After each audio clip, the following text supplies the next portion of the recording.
l'hégémonie et à l'impérialisme d'Occident. Autrement dit, avant de parler, et je le ferai, de la collaboration Afrique-Russie, il est important de parler du passé, du présent et des aspirations futures du peuple africain dans le monde dans lequel nous vivons.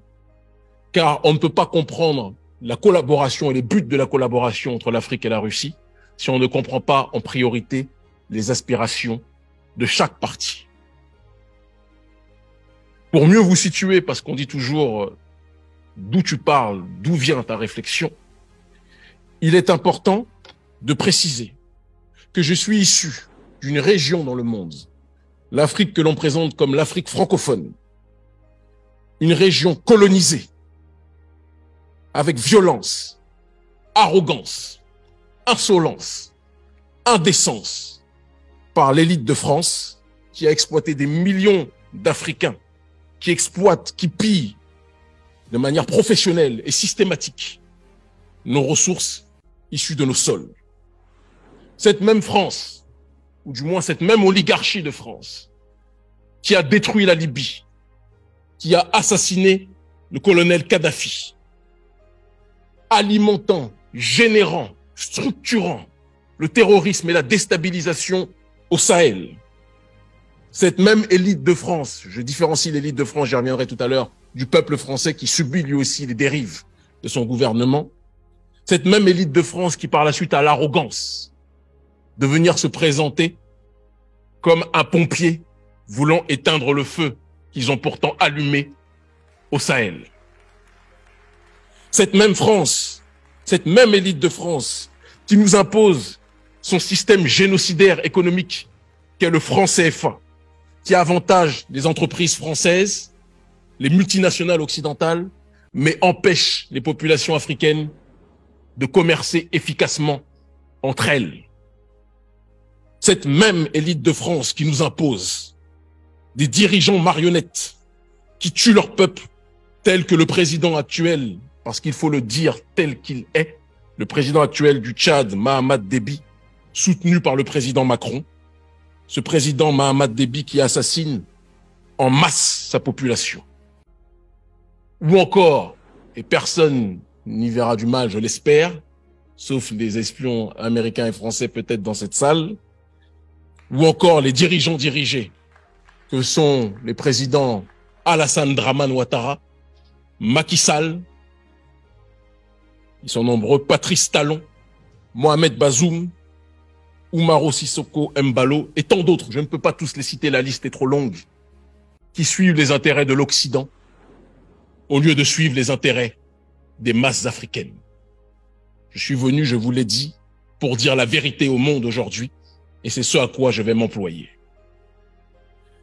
Je ne peux pas non plus passer sous silence, quand on parle d'Afrique, parler de sa diaspora, à travers Haïti, qui depuis la bataille de Vertières, a été persécuté, a été isolé, a été humilié, a été asphyxié par l'élite occidentale, et notamment, plus particulièrement, l'élite française et américaine qui aime voir notre peuple en bas dans cette région du monde.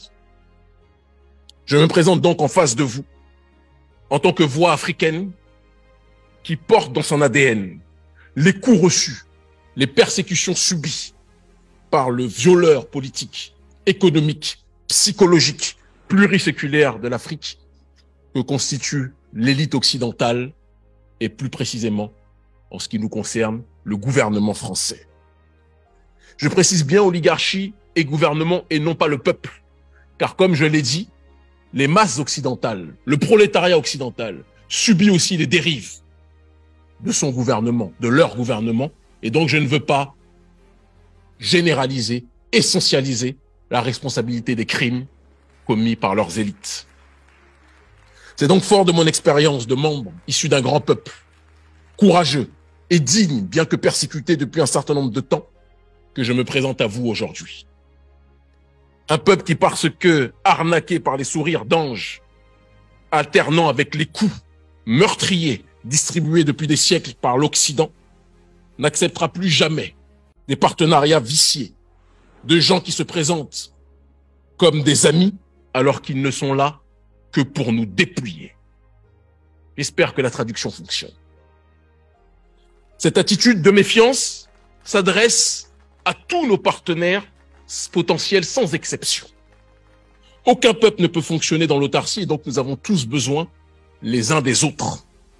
Mais la limite à cette interdépendance sera le respect ou l'irrespect vis-à-vis de nos peuples, vis-à-vis des principes de souveraineté et vis-à-vis aussi de nos diasporas. Car tout le monde, l'humanité entière, aime les ressources africaines, mais aux quatre coins du monde, les diasporas africaines vivent des problèmes de discrimination, de difficultés d'accès au logement, partout dans le monde, sans exception, et je pense que les vrais partenaires devront faire un effort pour accompagner de la meilleure façon possible nos diasporas. Et c'est dans le cadre de l'exploration, donc, de cette collaboration, venons donc maintenant à l'Afrique-Russie, après avoir placé le décor, de l'exploration, de l'analyse prospective, de la collaboration entre l'Afrique, ce grand peuple d'Afrique, et ce grand peuple de Russie, que je suis présent aujourd'hui. Comme nous, la Russie subit depuis trop longtemps, mais avec dignité, avec courage, une guerre qui ne dit pas son nom, orchestrée par l'oligarchie d'Occident. Une guerre qui a vu l'Union soviétique être démantelée lâchement par les trucages et autres manipulations lors de la chute du mur de Berlin. Ville de Berlin que nous autres Africains connaissons très bien, puisque notre continent a été découpé tel un gâteau lors de la conférence de Berlin en 1884 et 1885 par des gens qui ne voyaient pas les Africains comme des êtres humains, mais comme des sous-hommes qui devaient être colonisés, esclavagisés et maltraités. Nous avons donc, à travers Berlin, un profond point commun. Et je pense qu'il y en a d'autres raisons de ma présence ici aujourd'hui. Il est important, je pense, pour qu'on puisse se comprendre aussi que la Russie aujourd'hui, parce qu'on voit dans les médias occidentaux globalistes, ceux qui dirigent le monde, que la Russie est un pays impérialiste et agresseur qui dominerait, qui agresserait l'Ukraine. Or, ce n'est pas ce qui se passe. Nous savons tous pertinemment, parce que nous avons un cerveau pour réfléchir par nous-mêmes, que l'OTAN mène une guerre à tous ceux qui veulent la souveraineté, à tous ceux qui veulent l'autodétermination, à tous ceux qui veulent disposer de leur propre destinée. Et l'Ukraine, l'élite d'Ukraine, et non pas le peuple ukrainien, l'élite d'Ukraine a été instrumentalisée à travers Zelensky pour provoquer, pour encercler et pour tenter de nuire à la Russie. La Russie n'est pas dans une démarche d'attaquer, mais dans une démarche de se défendre.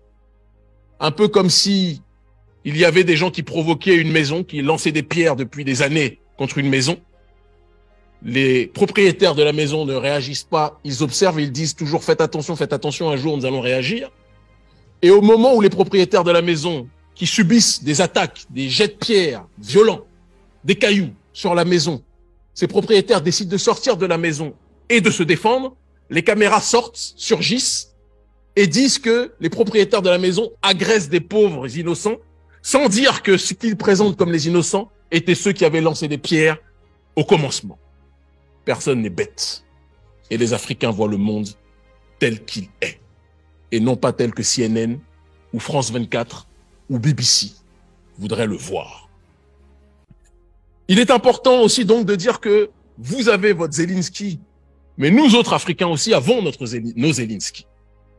Des dirigeants africains manipulés par l'élite occidentale qui aiment plus l'Occident que l'Occident s'aime lui-même. Ils sont plus attirés par la fastuosité de Paris, de Londres, de Rome, de Washington, que par les valeurs et la beauté traditionnelle de nos pays. Ces dirigeants, ces Zelensky locaux, nous les combattons aussi. Lorsque l'on parle de cette guerre que l'Occident mène au reste du monde, il est important d'insister sur le fait que la révolte des peuples souverainistes